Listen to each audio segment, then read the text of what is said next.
अपने ही भाइयों को जानबूझ के आप अलग कर रहे हैं, ये आदमी आपको इतिहास माफ नहीं करेगा। आप भले ही आज बड़े आदमी हो जाइए, कागज पे साइन कर लीजिए, वो 11,000 रुपए जो आपने लिखे वो भी मैं साथ लेके आया हूँ। मुझे बड़ी पीड़ा हुई इस बात की कि हम खुद ही अपने भाई के लिए 11,000 रुपए लिख रहे हैं। क्या अलग हो गया वो हमसे? हम का एक खून नहीं है हम सब लोगों का। छोटी मोटी बात होगी, उसको देखिए हम पर्ची बांट के उसको 2-2 राज्यों में बांट देंगे। ये 11,000 रुपए हैं, ये मैं महाराज वो दंड जो है वो मैं कबूल करता हूँ समाज की तरफ से।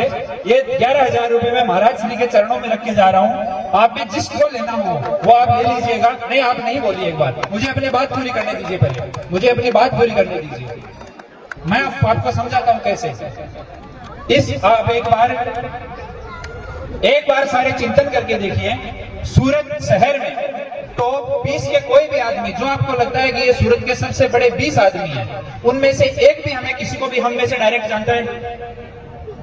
उसमें से एक भी हम जाके बोलेंगे तुम्हें ये काम करना पड़ेगा और वो करे? हम में से एक भी आदमी ऐसा कर सकता है? हम इस शहर में आए हैं कि हम अपना जीवन बदलें, रोजी रोटी ठीक हो, हमारे आगे वाली पीढ़ियां बेहतर हो, हमारे बच्चे वो काम नहीं करना पड़े जो हमने किया। हमने मजबूरी में किया क्योंकि हमें नहीं पढ़ाया गया, हमें बकरी चरानी पड़ी, कोई बात नहीं, पर हमारा बेटा बेटी बकरी नहीं चराए। इसके लिए हम यहाँ आए, हमारा जीवन बेहतर करने के लिए आए। कहीं हम वहां उम्बेल में लड़ रहे हैं, कभी हम यहाँ पर्चा लिख रहे हैं, कभी हम व्हाट्सएप ग्रुप पे कुछ लिख रहे हैं। मैं यहाँ इधर ही आदिवासी बेल्ट में जाता हूँ, मुझे इतनी पीड़ा होती है। वो देवनारायण स्टॉल आगे लगा लेते हैं, वो बेचारी गुजरी जो है वो वहां पे बर्तन धो रही होती है दिन में, जब वो लाड साहब पीछे सो रहे होते हैं, वो दोनों थक जाते हैं। तो वो बच्चे जिनकी स्कूल जाने की उम्र है, उनकी क्या गलती है बेचारों की? उनको भविष्य बनाने की उम्र है, उस उम्र में वो बेचारे बर्तन घिस रहे होते हैं। क्योंकि हम लोग तो पर्ची लिखने में व्यस्त हैं, हमें उनके भविष्य की चिंता नहीं है। जिस टाइम पे हमें उनके भविष्य के बारे में सोचना चाहिए, उस टाइम पे हम ये सोचते हैं कि मैं मेरे वाले लक्ष्मण के छुरा कैसे मारूं, मैं मेरे वाले राम के हाथ कैसे काटूं। निवेदन है आप सभी से, ये हमें कहीं नहीं ले जाएगा, ये हमें गर्त में धकेल देगा।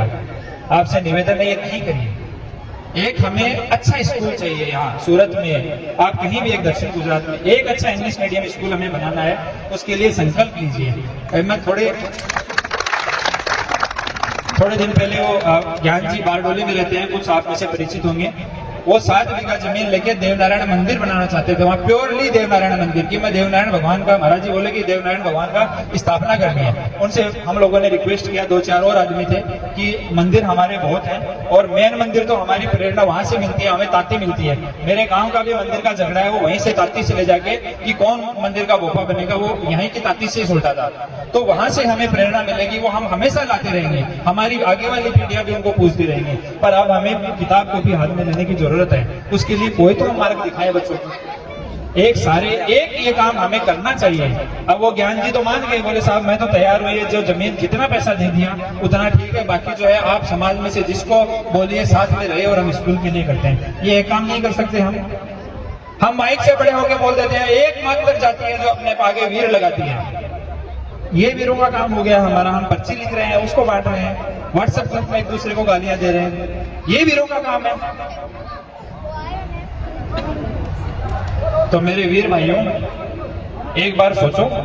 मेरी तो इच्छा थी, मैं तो भगवान से प्रार्थना करता हूँ, माननीय महाराज श्री हमारे बीच में है, ये साल में हम उसको करके, उसका जमीन का क्लियर करके, और हमें एक स्कूल के बारे में वहां विचार करना चाहिए। और जो भी मंदिर है, जितने भी मंदिर है, वो हम सबके हैं। उसमें क्या तेरा क्या मेरा, भगवान तो आएगा भी नहीं ऐसे करने से।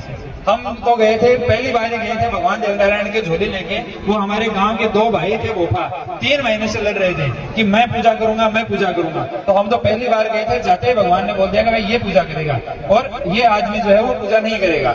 बस वो उसी दिन झगड़ा खत्म हो गया।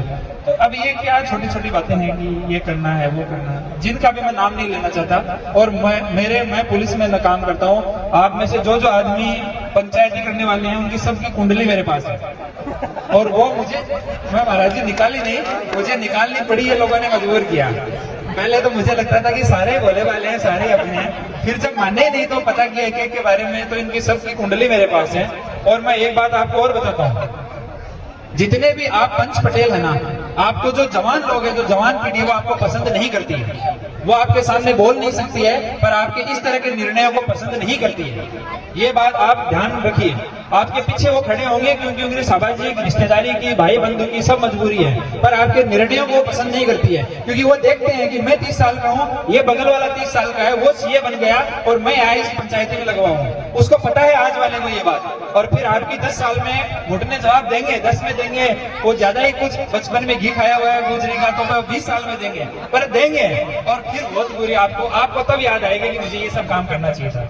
तो मैं सबसे मैं रिक्वेस्ट करता हूँ, ये सब नहीं करने, बिल्कुल नहीं करना चाहिए। आज के बाद आप प्रण करो, ये मेरा एक निवेदन मानो, आपका छोटा भाई, बड़ा भाई, अच्छा भाई, बुरा भाई, जैसा भी मानो, पर ये आपस में ये भेदभाव है, इसको बिल्कुल से बंद कर देना है। हमारी